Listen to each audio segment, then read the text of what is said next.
Hello everyone. Let's discuss about some of the common user research methods. So in this particular lecture, our learning outcomes will be to identify the major categories of user research and then look at their characteristics. We will map each method to the appropriate stage of the design process also. Then we will evaluate which method is best depending on what is the context, and we will understand some of them at an overview level. So this is what the map of design research method looks like. To be precise, this is 100 different methods which I have put down into this particular map. Does it look daunting? Yes, of course, if you try to understand each one of them. So let's look at it in terms of certain categories. So you can see the download link over here. So this will open you to a website that I have created with 97 different design research methods, and you can select the appropriate ones from there. If you are looking at this particular video on your mobile device, it will be a good idea that you switch to a tablet or a computer, because I am going to show you lots of different methods which will need that kind of space. However, when you are actually using that link, you can also use it on your mobile screen because it is designed to accommodate mobile screens as well. So this is the 97 user research methods. Now the first filter that I will be using is on the basis of the what kind of data type is going in, whether the data is qualitative or quantitative, and whether I am looking for behavioral research or I am looking for attitudinal research. So let's say right now I aim to do qualitative research and behavioral research. So it already reduced the number of methods available to you. Then I will try to see the kind of approach that I have, whether I am trying to do an exploratory research where I don't know much about the context and I am trying to explore and learn, or am I doing generative, which means I am already in the design phase and I want to design ideas or I want to conceptualize, or I am in the evaluative phase. So I have a certain design, either an existing design or I am ready with my own design and I want to evaluate its performance. So let's say right now I am interested in exploratory techniques and I selected the same. Then I have to choose the design phase that I am in right now, in for which I am looking for a design research method. So it can be at the planning and scoping phase, it can be exploration and synthesis, or at the concept generation phase, or evaluation and refinement, or even after you have launched the product and you want to study and monitor it. So since I have selected the exploratory phase, so I am selecting the planning and scoping. So you have to do the selection properly. If you have done the generative, so actually you are in the exploratory and synthesis or concept generation phase. So you should select the design phase accordingly. Once I am done with this, I can also select how much effort or resources that I have at my disposal to spend onto it. So let's say I am looking for low effort methods. Even if you don't select any one of them, none of them is compulsory, you will still have a list of methods to choose from.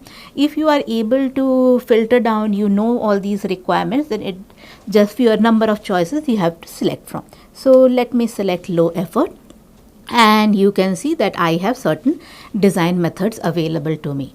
Now if I click on one of them, so if I click on these, I will be able to see what that particular method is, where all this is can be used. So you can see on the top, it is a qualitative method, exploratory, and the effort is low, and it can be used at the planning, scoping and definition phase. We can also use this method when we are trying to do exploration, synthesis and design implication generation.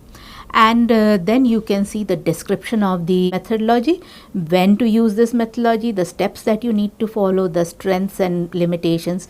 It also gives you a list of how to conduct it, the kind of sample size that you would be needing in order to conduct this particular examination. So when I'm showing you the sample sizes, these are always talking on the lower side. In case you have higher resources and you need more data, you can also try to go for higher numbers. then it shows you, when you have gathered the data, what kind of analysis methods I can use to analyze the data that I have gathered. Right now, from here itself, you can add to the project or remove it from the project, or otherwise over here when you see the plus sign, so let's say I know that artifact analysis is also applicable, I can select that particular method. I will also select stakeholder application over here. Now once I have selected them, you can go to the My Projects tab and you will see the kind of methods that you have selected. Over here you can also export this selection as a text and then use it in your further work. It will give all the details that I showed you for this method. Once you have selected more than one method, you can also go to compare and see all these methods side by side to understand which one can be used and which one is the best in your given context. So you can see that it tells you about the data type, the approach, the effort, the different phases that you can apply, the kind of sample sizes that you need, the kind of analysis, the strength of each method, and the limitations of each method. If you don't want to have any of these methods, you can just go back to your main dashboard and you can just unclick that and it is gone from your projects. So this is an interesting way you can explore this and learn this and use it even for selection of the right methods. So now let me take you back to the presentation and look at all these different methods in terms of certain categories. So the broadest category, the first thing that you had to select was whether you want to do qualitative research or quantitative research.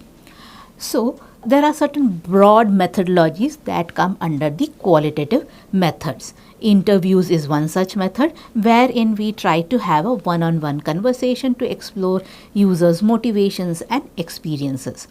Another approach can be observation. So I can go to the user's natural environment and ask them to perform the task that I'm interested in, and while they are performing these tasks, I do an observation. If I have permission, I can do video recording, audio recording, photographic recording, or I can just take notes.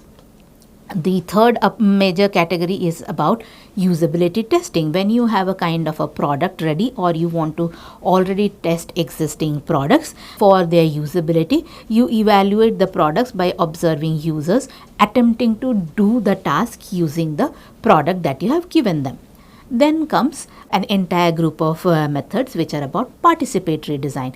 Here you are co-creating the solutions with your users as an active partner with you. Now coming to the quantitative methods. So quantitative methods are generally in nature as surveys, wherein I will have some structured questionnaires and I can use them to measure attitudes at scale. I can also use it to measure behavior at scale. It is always a good idea to have most of these survey questions, if not all of them, as something where you can tick mark something. So a multiple choice or multiple selection question, because people are not very happy to write down things, so which is like giving qualitative inputs in surveys. Then the next category of testing is about A/B testing, where you have version A of a product, version B of a product, and maybe version C, version D. And these different versions, the differing factor might be one particular feature or two or three different features, and I will take one feature at a time and see whether this feature differentiation is having a difference in how people perceive that particular product. So we are comparing different versions, or rather say different options for the same solution.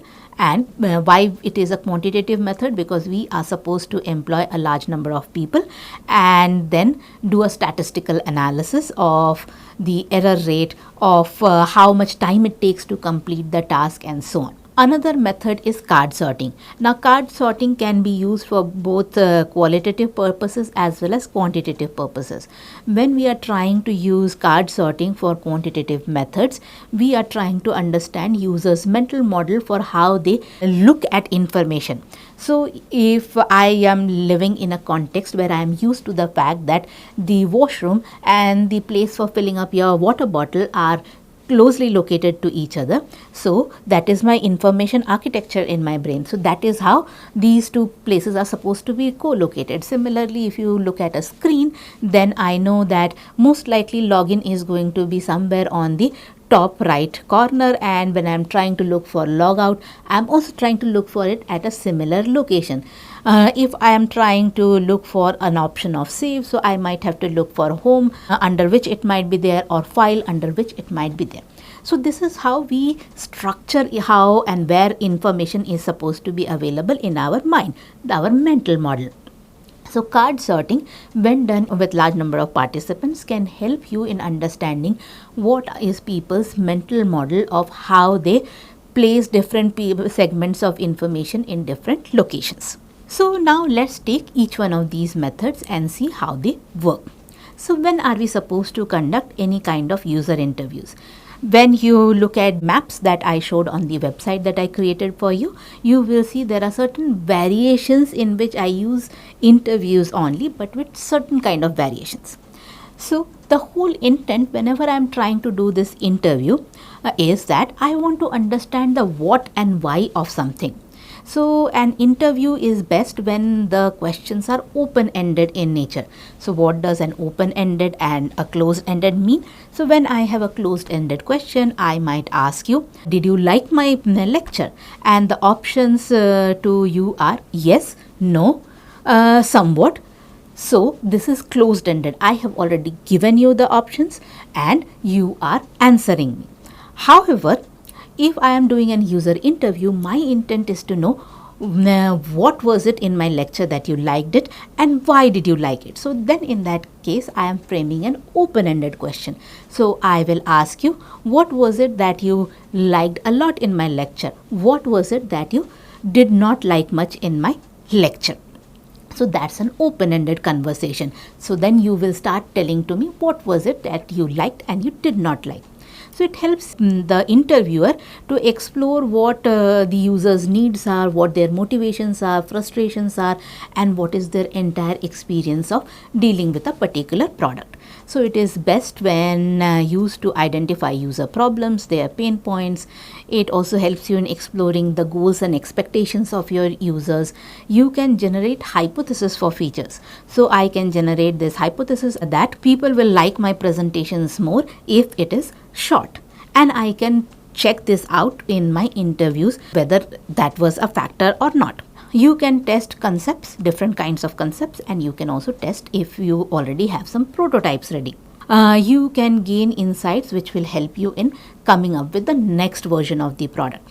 So the how-to steps of doing this. So the first step is I will define my objectives. So from this particular lecture example, if I want to understand what is it that makes you more engaged with it so that I can improve my lecture.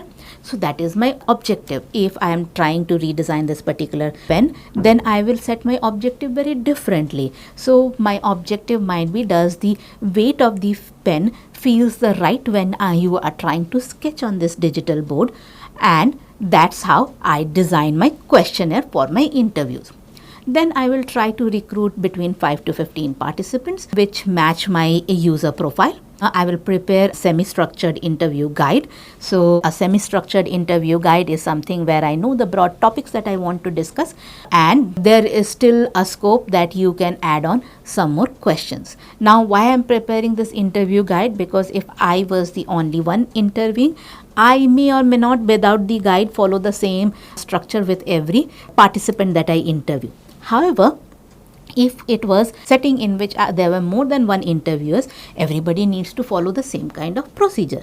Even if I myself need to do the interviewing, I still need to follow a procedure so that I can ensure that all the 15 participants were interviewed in a similar way. Then I have to conduct my interview. So first I will build a rapport with the person, then I will ask some open-ended questions, then I will try to listen to them actively, and I will probe with more whys and hows. If I find certain things which needs further explanation, I will record all this with consent, of course, from your user, then I will transcribe it and code and identify the major themes. So Airbnb founders, when they discovered that their listings were not doing very well, so they went and started living with the people who had put on their listings, and they conducted these in-home interviews, and they discovered that poor listing photos were killing the bookings. So they decided to start doing the photography themselves, and that resulted into skyrocketing of the bookings. Surveys and questionnaires. So the surveys and questionnaires are, we also need questionnaires when we are trying to do an interview. But when I'm talking about surveys and questionnaires which are meant for quantitative data collection or to be given to a large number of people, the nature of the questions change. So in our subsequent weeks, we will take that into further detail. Right now, let's just understand them more categorically. So surveys and questionnaires meant to given away as a survey, they are designed to understand the what and why in a manner that I want to collect data from large number of people. I want to understand what is the user satisfaction. However, I am not at this point of time very much interested in understanding what led to this satisfaction. So I want to know how many people of all those people who are doing this NPTEL course are satisfied with my lecture delivery. But I am not asking them the question, what makes you feel satisfied? So those satisfaction aspects can be actually very easily measured by using these surveys and questionnaires. It also will help me in getting data from a large number of people, and then I can pick some of these users and do a one-to-one interview to get a more in-depth idea. So here in this case, I am trying to measure their user satisfaction. There are also certain scales like SUS and NPS. They are standardized scales which can be used wherever it is applicable. Then I will validate my findings through qualitative research, which is like picking up some of the people and doing a one-to-one interview. I can also collect demographic data and the usage data so whenever you are filling up the form, you are also giving me demographic data. Whenever you are using a software, usage data is being collected with your consent. You can also prioritize features by user demand as a result of this. So it also helps you in benchmarking against your competitors. So when we have to administer this particular technique, we again start with defining our research objectives. We have to again identify the target audience and the sample size that will be needed for the objective. It has to be clear, unbiased questions because there is no interviewer over there to give a clarification. The user should be able to understand the question and give the proper kind of answer. So in order to see that there is no ambiguity, you should always pilot test it with about 5 to 10 people and refine the wording in case there is confusion or ambiguity. Then I will start distributing it via different media. It may be email, social media, or in-app prompts. Then I will analyze the data using descriptive and inferential statistics. It is very important that you should pilot test your survey questionnaire because, as I said, there is nobody to give an explanation in case your user needs one. Observational studies. This is a very powerful tool. Again, it is something which generates qualitative data. Usually, we will go to either the natural environment, and at times, let's say I'm trying to test a ECG machine.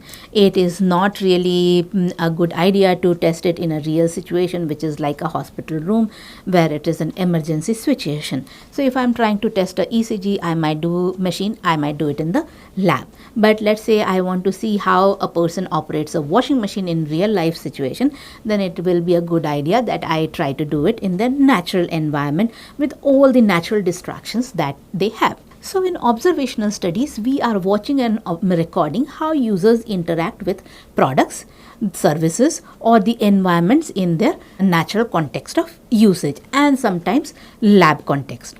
So it is best for understanding real user context and their goals, discovering the unarticulated needs. So maybe somebody might say, oh, this washing machine is great, but when you see that person trying to put clothes and this person is feeling discomfort of bending down and putting the clothes at that particular angle, when they are trying to pull it out, they are again facing some kind of discomfort. So these might be unarticulated needs which you can again figure out by observation.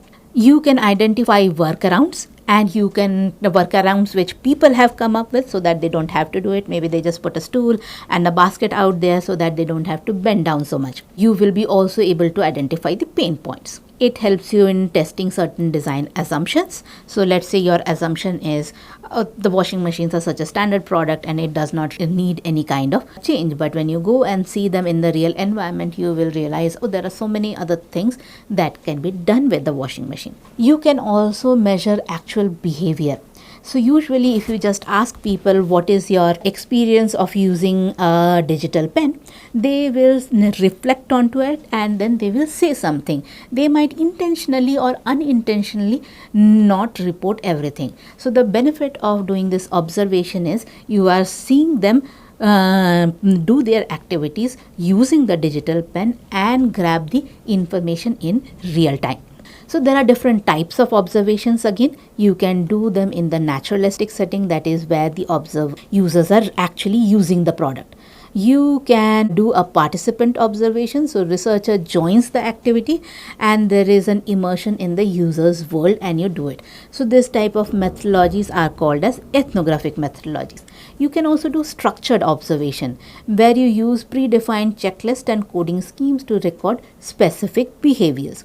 You can also do a contextual inquiry where you observe and while also observing, you also ask questions in real time, which is kind of the master apprentice model as we call it. So IDEO redesigned the shopping cart by shadowing shoppers, store workers and maintenance crew, and due to this observation process, they were able to discover the needs that no interviews before that was able to uncover. Then comes these testing methodologies like usability testing and A/B testing. These are very applicable when you already have a product to test whether it is able to meet all the requirements. So in usability testing, we evaluate how easy and satisfying a product is by observing real users attempting at the task. In A/B testing, we give them certain versions. We will assign a group of users a certain version, another group of users another version, and so on, and check who are able to perform the desired task more successfully and are satisfied with it at the same time. So in usability testing, there are different ways. It can be moderated, so there can be a facilitator who guides the session. It can be unmoderated also, so wherein it is a remote thing and the user does everything in a self-guided fashion. It can be also think aloud method where while the user is doing it, they are also supposed to verbalize why they are doing it, what they are thinking and all. It can be also guerrilla method where you do quick informal tests in public spaces. So the output of these methods are you understand what is the task success rates, what are the error rates, the time taken for doing a task, the satisfaction scores and the qualitative observations. When you are doing an A/B testing, you are trying to optimize conversion rates and click-through rates. You are testing different variations. Let's say if you are doing it for a user interface, it might be different variations, different layouts, different colors and different copy. As I had discussed in my previous lecture, Google tried thousands of different shades of blue before coming through this shade of blue, which improves the click rate to the maximum. You can validate design decisions with data and you will be measuring the impact of a particular feature change. A/B testing requires a large user base, so usually thousands in number, and you need to have clear metrics that you will be using for this statistical analysis. There are different types of usability testings. It can be formative, summative, comparative or remote. So formative is done at the early design phases where you might be having sketches or prototypes and you explore whether user needs and preferences are being met. You will generate feedback for your design decisions. Summative is done later in the design processes where the product is more developed and you evaluate the usability and satisfaction. You measure against existing criteria and benchmark. Comparative when you are comparing two or more than two products or features, and it identifies the relative strengths and weaknesses and you make informed design choices. It can be also remote where users and testers are not co-located. So it is mediated by video conferencing or screen sharing, and it is very important because it can be used to a large number of people who are not geographically co-located. When you are doing this usability test, you again start with defining the objective and scope, then you will recruit and select the participants, then you will prepare your test material, then conduct the sessions, analyze the data and findings, and then report and communicate. So let's look at an example to see how these different methodologies co-work. So let's say I have a smartwatch and I want to strap this. So I want to understand how easy and difficult is to strap and unstrap this particular watch, and how often while doing this I might end up dropping this particular watch, which of course you don't want to do. What is the error rate? So let's say I have to put this particular thing inside this. So how often am I missing that? So when I try to do this, my objective over here is to determine the most user-friendly strapping mechanism among 3 options that I might have created in my company. So I can do some quantitative measures. First, I will try to give this particular watch to a large number of people and ask them to put it on to their wrist. And I will measure using a stopwatch how much time did it take for them to wear the strap. Then I will see how many of them accidentally drop the watch. Then I will see what is the error frequency in strapping that. Then I will also give them a questionnaire to answer, where I want to rate them their satisfaction on a scale of 1 to 5, where 1 is very unsatisfied and 5 is very satisfied. So satisfaction with the strap, ease of strapping, and liking for the strap by these users. Now I can also have collaborative methods, where I am trying to work along with my users to design something or to come up with certain kind of decisions. So these methods fall under the category of participatory design, co-design, card sorting. So in participatory design, what I will be doing, users become the active co-designers rather than the passive subjects. So they contribute directly to the design process. So whenever you have a complex, ill-defined problem, so let's say I want to solve the problem of transportation in a particular district, and it is a complex, ill-defined problem. So it is a good idea that I use these participatory methods. I bring in the people and different kinds of stakeholders, which can be from the multiple government departments, municipality departments, and also people who are the end beneficiaries of this, and try to design it together. Bringing in this diverse or marginalized user groups for such kind of activities is extremely important. This kind of methods are required when we need to have deep empathy with the users of the system. We also will be able to do inclusive design and create more sustainable solutions, which all the stakeholders are interested in accepting. Card sorting is another method where users are trying to organize the content into certain groups. So they will try to make sense of the content that you offer to them, and when they are trying to put it into different groups, what me as a researcher is trying to understand is their mental model. How do they think the information should be placed? So it can be done in many different ways. So it can be open, where the users create and then name the categories. It can be closed, where the categories are already predefined by the researchers and the designers, and they put them into categories. It can be hybrid, a mix of both of them. So it is very good whenever you are trying to design navigation systems, menus, and any kind of information hierarchies, let's say for websites, mobile phones, and so on. So if we only tested for things people asked for, we would still be riding faster horses. So the right method reveals the needs users cannot articulate, and we as designers and researchers have to figure out what are these right kind of methods. So choose the method that observe and not just only ask. So try to create a good combination of these methods. So in order to choose the right method, we have to see when this particular method is supposed to be used, how much effort is required, what kind of sample size is required, and what are the key outputs. So in the subsequent weeks, we will take these things in more detail, and we will see how do we make these decisions. So the key takeaway from this particular lecture is this: there are basically 7 core categories of methods, and if you get a broad understanding of these categories, you can look at the all other methods which I showed you, the 100 different methods, and you can learn all of them.